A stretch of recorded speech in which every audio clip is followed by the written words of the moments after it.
ዓይንን ጨፍኖ መጸለይ ይገባል? መጽሐፍ ቅዱስስ ምን ይላል?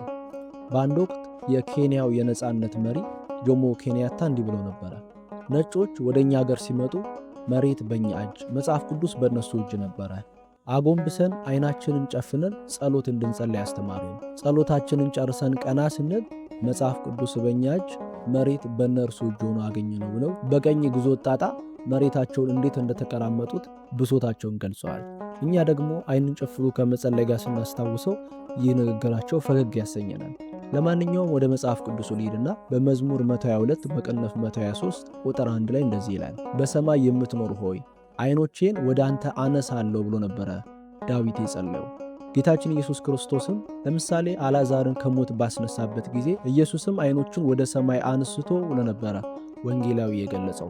በሌላም ቦታ ላይ 5ቱን እንጀራና 2ቱን ዓሣ አበርክቶ በመገበበት ጊዜ እንዲህ ነበር የተባለው፣ 5ቱን እንጀራና 2ቱን ዓሣ ይዞ ወደ ሰማይ አሻቅቦ አየና ባረከ። ስለዚህ ጌታችን ኢየሱስ ክርስቶስ እንዳስተማረንም ሌሎች በመጽሐፍ ቅዱስ ላይም ሲጸልዩ የተመለከትናቸው ሰዎች ዓይናቸውን ገልጠው እንጂ ዓይናቸውን ጨፍነው ሲጸልዩ የተመለከትናቸው ሰዎች የሉ። ስለዚህ መጽሐፍ ቅዱስ የሚነግረን ዓይንን ገልጦ መጸለይ እንደሚገባ ነው። ሰላማችሁ ይብዛልኝ።